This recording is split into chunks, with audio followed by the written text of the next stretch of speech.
it's Rockline, and you're watching another Supernatural review, and this is season 2, episode 20, What Is and What Should Never Be. If you're new here, I'm doing like a recap and review of every single episode of Supernatural, so let's get into it. This is such a good episode, but it's an emotional one. It's not a humorous, it's emotional. I feel like the really good episodes of Supernatural are either very humorous or very emotional. There is no in between. There are a few episodes that are funny and then they turn emotional, which are the good episodes. I feel like Supernatural's knocking out of the park.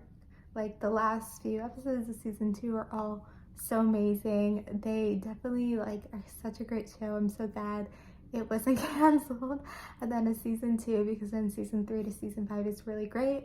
Obviously we still have 2 more episodes after this episode, but let's just get into it. So this episode was still episodic, which is kind of crazy because last video I was saying I don't know, I obviously know what this episode was going to be about, but I was I don't know if it's episodic or it's serialized, because the last 2 episodes I remember Supernatural of season 2 are very serialized, but we're getting to the end.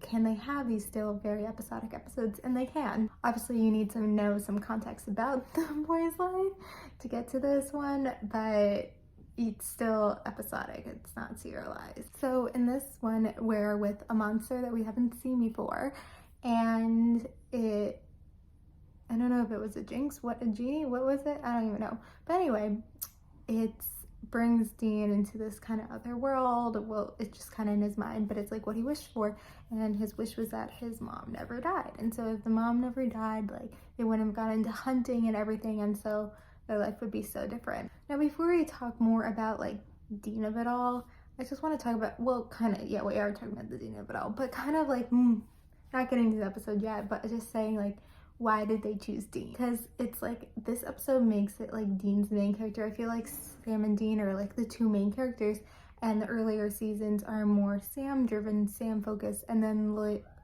Supernatural kind of takes a turn and it's more Dean focused. But this episode is very much Dean, very much Dean. But it's kind of interesting, why they choose Dean, why not Sam? Why,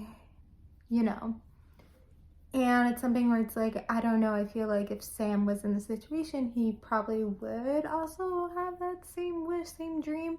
But I feel Dean, it being about Dean and Dean's wish, that just makes sense. It just makes sense. Where I feel when they're coming up that you couldn't write it if it was Sam. That's why I feel it is.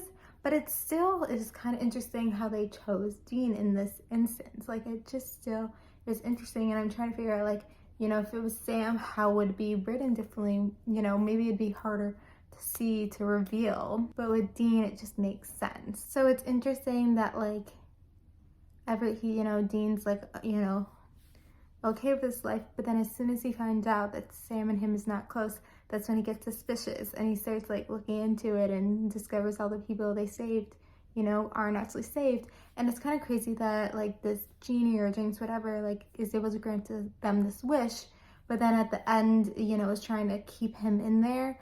But it's interesting that he doesn't have everything be perfect, because if he had everything be perfect, then he wouldn't question it. So it's he could have had it where Sam and Dean still have a good relationship, that all these people didn't die, but he didn't. But at the end, that's why when Dean was leaving, Sam came with him, kind of a way to try to stop him. And then at the end, when all those people come, his girlfriend and Jess and his mom, it's so clear, you are in a dream. Anyway, he gets out, they're safe, whatever.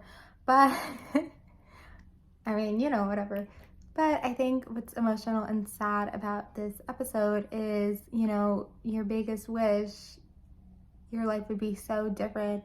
And it's just so sad, because in the end, he just wanted his mom to be alive. But I feel maybe in the end he could have been fine if him and his brother didn't have a relationship anymore. But because all those people they saved were no longer saved, I think that's what really pushed him out of it.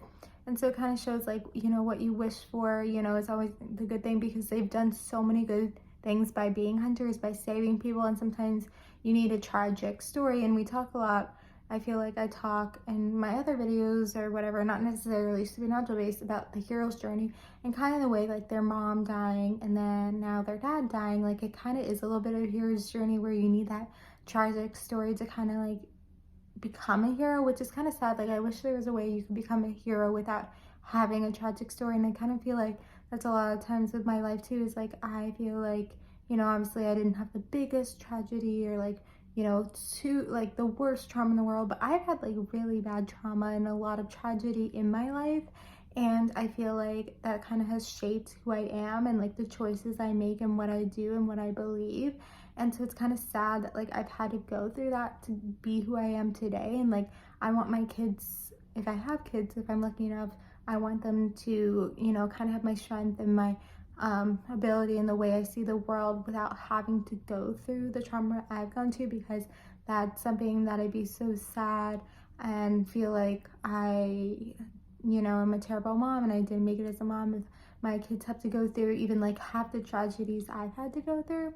And so, but it's like, I feel like, how do we write heroes and good people that don't go these bad things? Because I feel like all the other hunters they have come across have all also like lost someone because of like a monster or whatever, and like just in the hunter life. And it's like, how do you get people to be heroes without having to go through this tragedy?